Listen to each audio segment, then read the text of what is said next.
We are Ole Miss Rebels. As Mississippi's flagship university, we dig deeper, see farther, work harder. We pioneered human organ transplants. We helped prove Einstein's theory of gravitational waves. We are conducting life-changing research that solves the problems of today. We are Ole Miss, transforming lives and the world. Welcome to the POMcast with Stephen Willis. Now we're going to do things a little different. We are going to provide an honest look at Ole Miss athletics for the fan, by the fan, and of the fan. That is what we do. Hell be to me. I'm just kidding. Tune in for some Ole Miss sports news. We're going to give it to you straight. Yeah, right now. The POMcast starts now. It happens now. Holy cow. Listen to me. It's starting. Well, it's going to start right about now. Good morning, good morning, good morning. Welcome to the POMcast on this Monday morning. You believe this is the last week of we've been doing this for 3 months? That is crazy. But welcome to the POMcast. I am your host, Stephen Willis. Happy to be here. And, basically going to go over the Grove Bowl today. But before we get started doing that, I'm going to tell you a little bit about the Vault Society. Now, this week is the week for seating priority to be locked in for tickets this fall. But up until the 30th of June, the Vault Society, they're offering triple points. Now, the big push right now is the Vault Society and that support, which is a 5-year commitment of support. Membership starts at $5,000 a year, and there's a benefit chart on the site. We're going to get to that in just a second. All gifts to Ole Miss made between now and June 30th will receive triple points. Red points are non-deductible and go towards priority seating. That's what locks in this week. And blue points are 90% tax deductible and go towards parking and non-home ticketed games. That'd be postseason, bowl game, neutral site, etc. You can find out what you need to do at givetoathletics.com, at givetoathletics.com. Again, thank you very much for joining us today. We had a busy weekend. It was a kind of a fun weekend for Positively Ole Miss, so thank you a lot for that. We have videos up towards 1,700. We went over 1,000 on just Facebook on one video. Our lowest performing video of the weekend, which would be like the last 4 or 5 days, is 700 views. So thank you very much for watching that and participating and getting your Ole Miss information. So thank you very much for that. Before we get started, I want to tell you that you can catch us at The Rebel Walk and at The Stephen Willis on Twitter. We're on Facebook at facebook.com/POMcast. YouTube, Positively Ole Miss. Hit the bell, subscribe, do all that stuff. You'll be able to tell not just when we're streaming, but what we're streaming about if you subscribe to the YouTube page. We also have other things on YouTube, like all of the press conferences will be there. We have the greatest games in Ole Miss history there. We have, the 2020 games on demand. There's more stuff there than just Positively Ole Miss. We go through and aggregate that as best we can. So it's a nice little landing spot for you. And we're on Twitch at Positively Ole Miss, all one word. Now, basically, on Twitch, we're trying to grow that as well, but that's at the bottom of the barrel right now. We're going to build up and lift up all of our platforms as we see them going. Right now, Twitter and Facebook are our dominant platforms. YouTube is growing as well. Got 3 or 4 subscribers over the weekend. We also have a catch-all site at Willis Digital Media. That's on YouTube and on Twitch, Willis Digital Media. That is going to get all the videos that we do. Everything that we do will be available on Willis Digital Media, so you can catch it there. If you like audio, we're on Google Podcast, Apple Podcast, Stitcher, Spotify, SoundCloud, TuneIn Radio, iHeartRadio, and Pandora. We're on some smaller podcatchers as well, but it would take all day to name them all. So you can listen there as well. We're on pace for a record month in the podcast world. Again, thank you very much. This is very humbling that so many people are going down this road and choosing this platform, because we believe in small videos. Now, we're not like the old 120 seconds app that became Stadium, but there is a belief that a reaction video shouldn't be more than 15-20 minutes. A preview video should not be more than 10 to 20 minutes. The POMcast is not generally more than 30 minutes. It's bite-sized morsels that you can look at and basically take in and go about your day. It's about not having a major time commitment, which is the major commitment we have now. There's people that look at financially and all this other stuff. The time commitment is the big commitment. So we want to keep this as concise as possible and get you the relevant information and get you something that entertains you a little bit. We're not here to waste time. We're just here to let you move on about your day. So thank you very much for that. This weekend, Ole Miss, avoid being swept by LSU. Our video down there, we have an instant series reaction with Chris Muller. That's a pretty good video. They come back. We talked about all of that, and we talked about the whole series leading up to that comeback. So that was worth catching. We also have a Grove Bowl instant reaction. If you want to catch instant reactions basically from me and Jake Evans, we do have that available down there as well. But you can follow those and do whatever you need to do on those. Today we're going to talk a little bit about things that I'm kind of excited about from the Grove Bowl. Things that I saw, things that, are definitely something to build on. If you look at the way Lane Kiffin did this, and this is actually quite brilliant, and nobody else is talking about this, but he removed a position group from the film. Now, removing that position group and coming in with, walk-on players or whoever's going on, that is going to change the film, and that is essentially making the spring game worthless, which allowed them to do some interesting stuff. They didn't do anything that's not on film. They didn't show anything.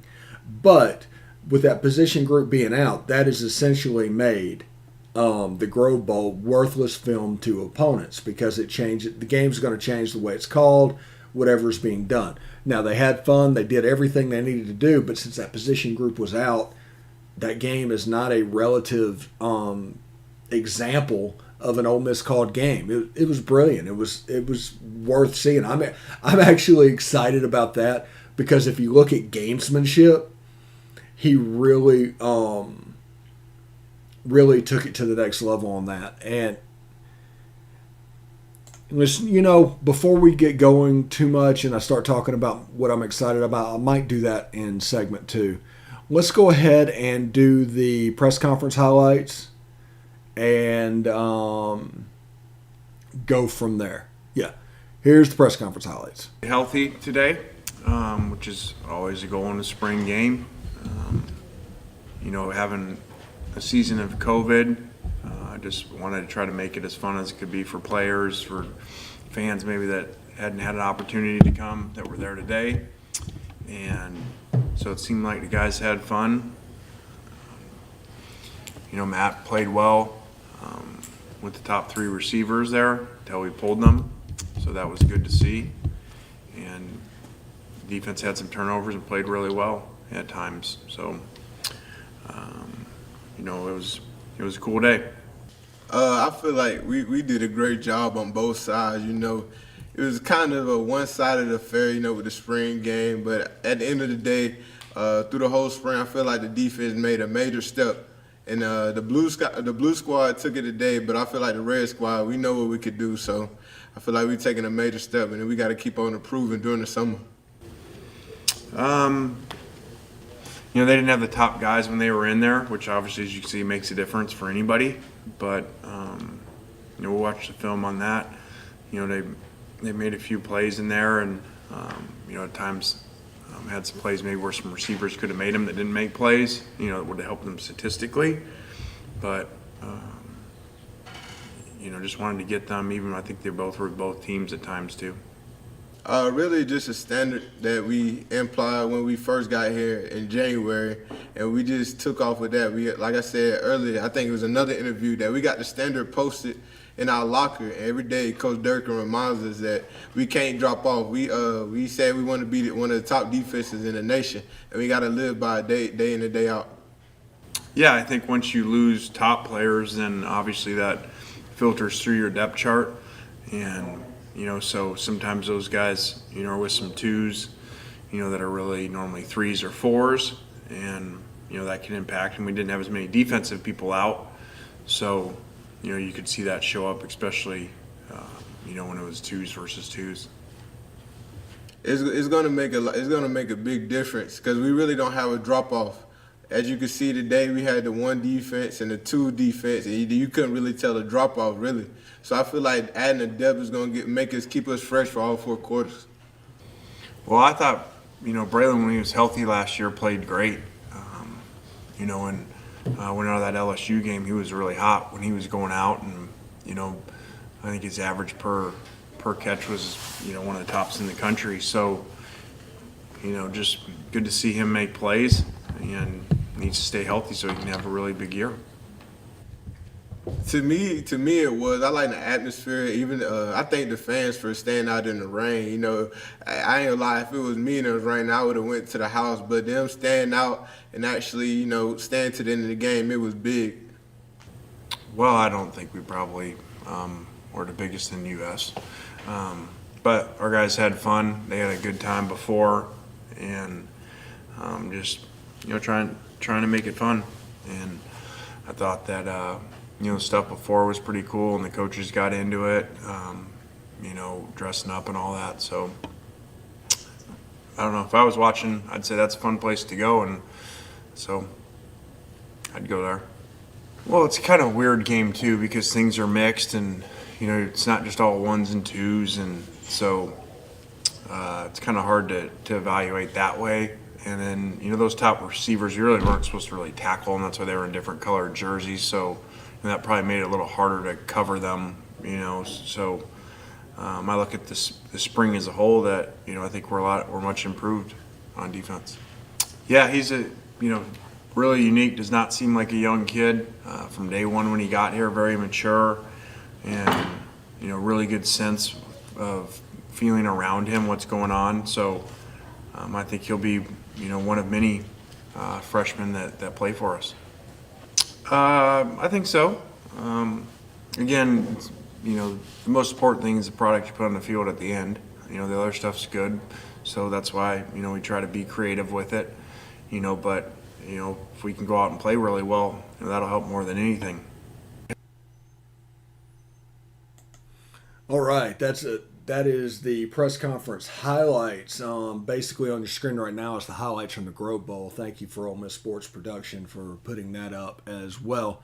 As you can see, it was a little bit of a downpour, and then the roster games that he was playing and things like that made it not really you can't really look at 11v11 type stuff. It's all about individual players. Matt Corral, obviously, if you go back and watch our instant reaction, he was one of our 3 that stood out, as he should. Now, if you look at Braylon Sanders, he stood out as well, but I'm not sitting here bringing him up too much because of really the fact that he was in a white jersey and he couldn't really be tackled. Now, I am really excited about Tysheem Johnson. I've been on him since December. And he has honey badger qualities. He just does. He's a super athlete. He's a stocky player. And as you saw, he was making play after play after play. It should have been a multiple interception game. But it was raining. He dropped a pick early in the game. But, it literally should have been a multi-interception game.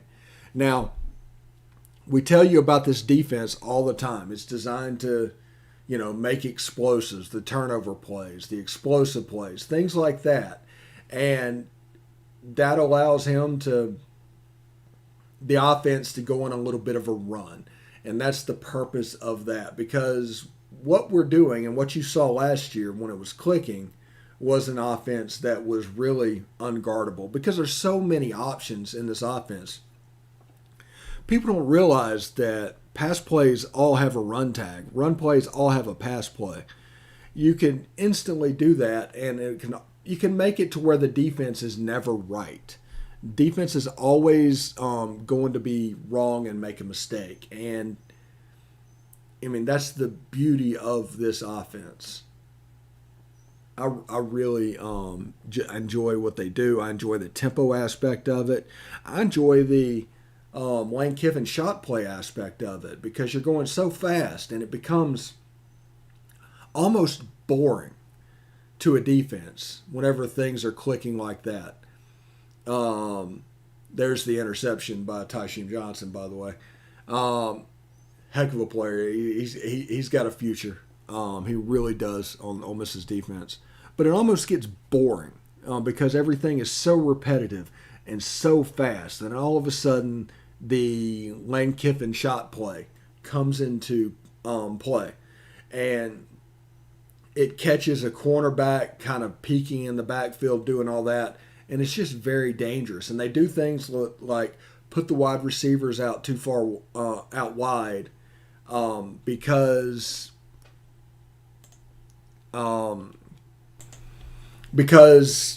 basically you can get some space in the run game by removing edge players out there. And basically in the age of RPOs, linebackers and inside players are splitting the difference between wide receivers. They're not going out to cover him fully because he has run game responsibilities, but he's not going to stay in the box a little bit. So he's going to split that difference a little bit. So that makes a little bit easier box to run into, a little bit more running friendly offense because of that box. That's the reason you see that last year, even against Alabama, they were able to run the ball. I think we had 200-yard rushers against Alabama last year. So it's stuff that the next step is going to be a little bit more timing, a little better blocking. It's all going to look more polished. And once you decide what you're going to do, we did this on Boot Camp the Offense and looked at Florida Atlantic in year 1 and Florida Atlantic in year 3. And there's just a progression where you're used to doing something. And this is going to be year 5 for Lane Kiffin in this offense. So basically this is Lane Kiffin's offense. This is not really the Baylor offense anymore. He's kind of the heir to the Baylor offense. Him and Josh Heupel, maybe Kendall Briles. Those are the heirs of that offense. So it'll be interesting to see. We're going to take a short break. We kind of shot over our normal time. Apologize about that. But we're going to take a short break, and when we come back, we're going to tell you about the things that are kind of exciting me about the Grove Bowl. Stick around.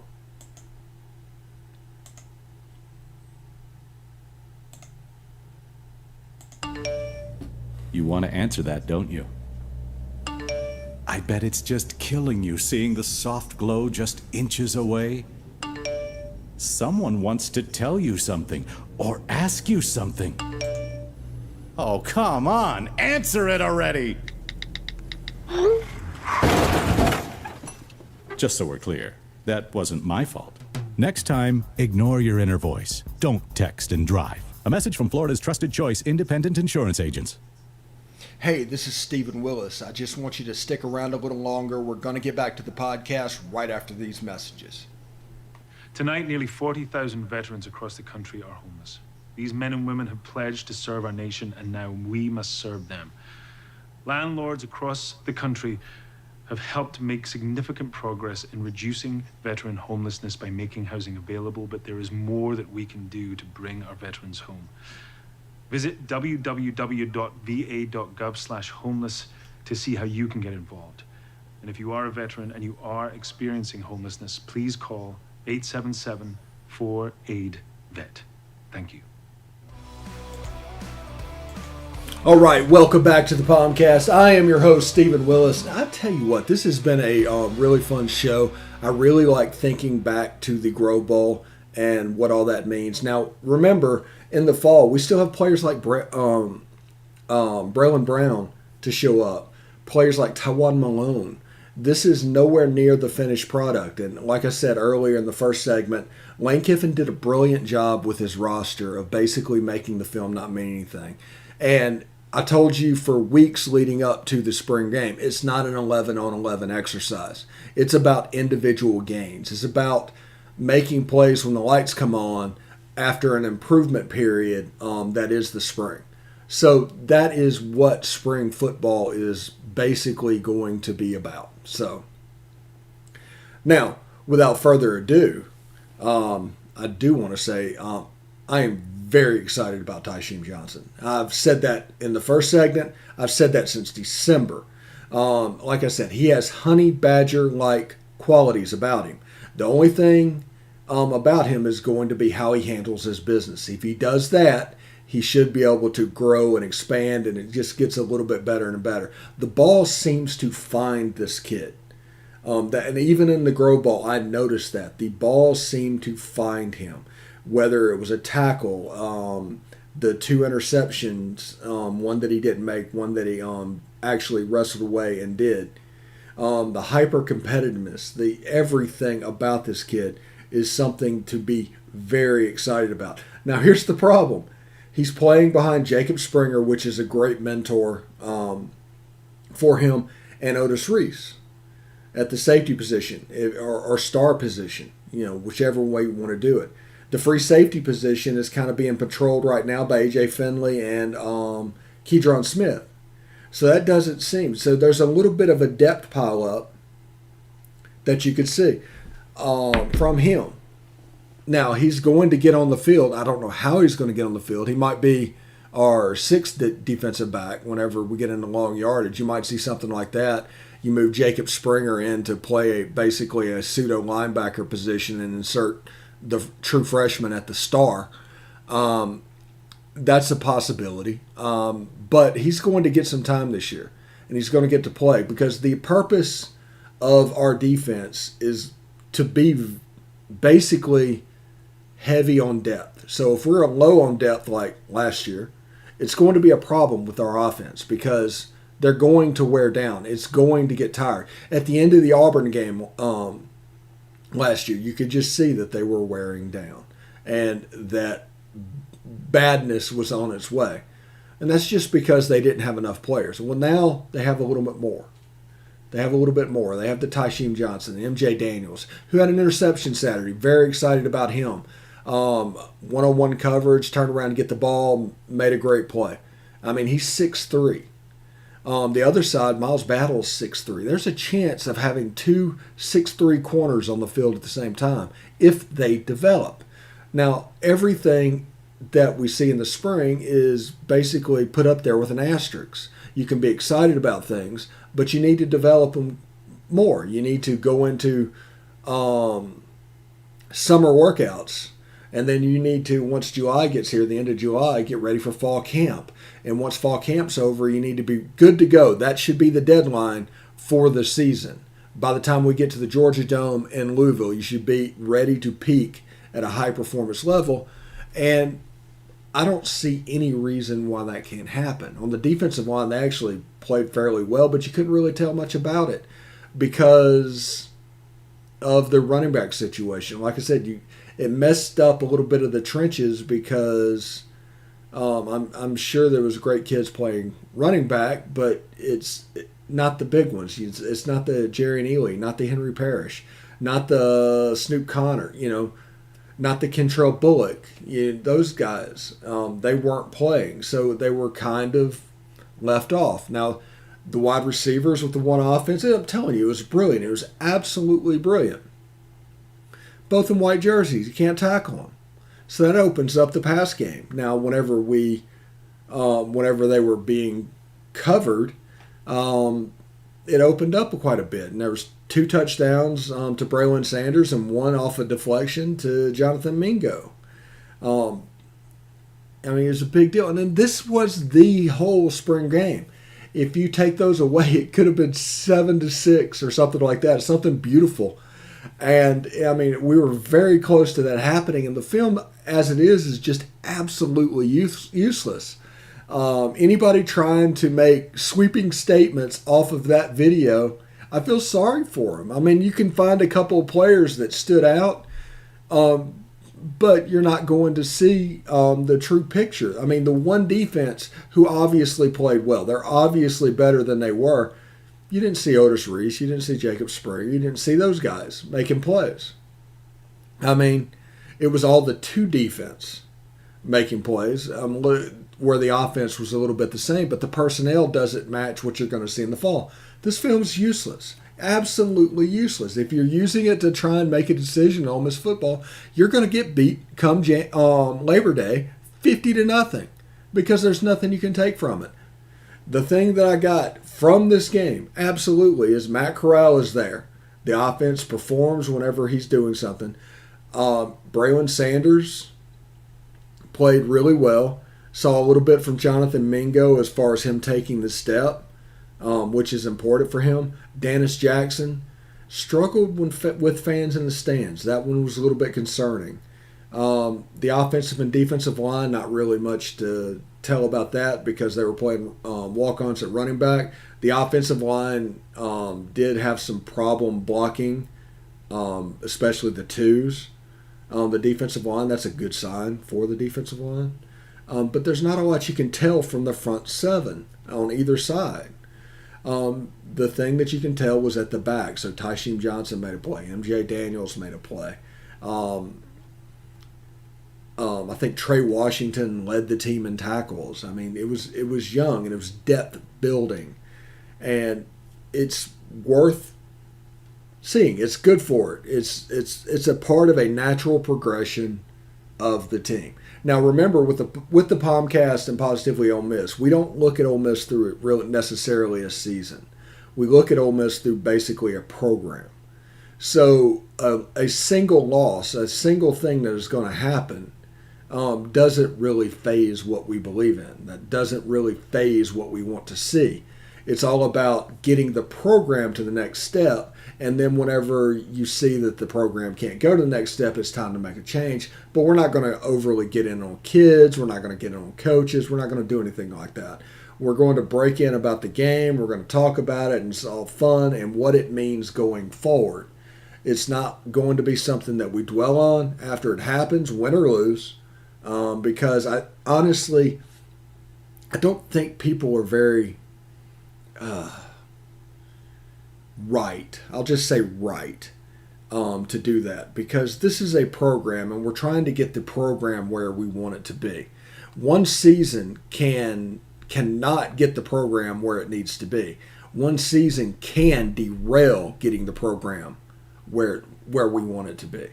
So that is the consistency that we're looking for. Alabama, like I said, they were down, but they weren't down. They were down to where we are now. They weren't bottomed out to where we were on probation in 17, 18, and even 19. So understand that.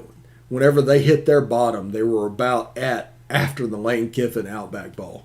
There might be a bottoming out season, but they were always able to retain. Remember, they've never had a coach that hasn't won 10 games over in Tuscaloosa.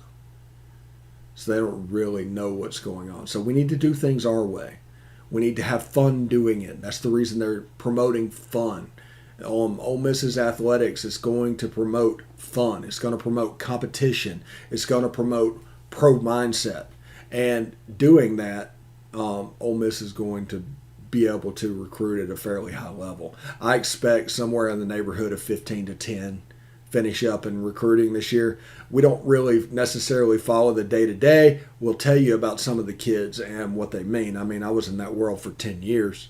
But we're not going to follow all the drama, because if you live on the words of a 16-year-old, 17-year-old, right now going day-to-day, especially when we're 6 months out from signing day, it's going to drive you crazy. It's too much drama. It's invented drama.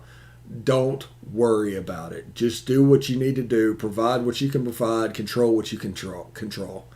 and let them do their work. They proved last year they could do it quite well, especially in a COVID year. Anyway, that looks like it's going to be the end of the show. I do want to thank everybody for stopping by. And, of course, hotty toddy.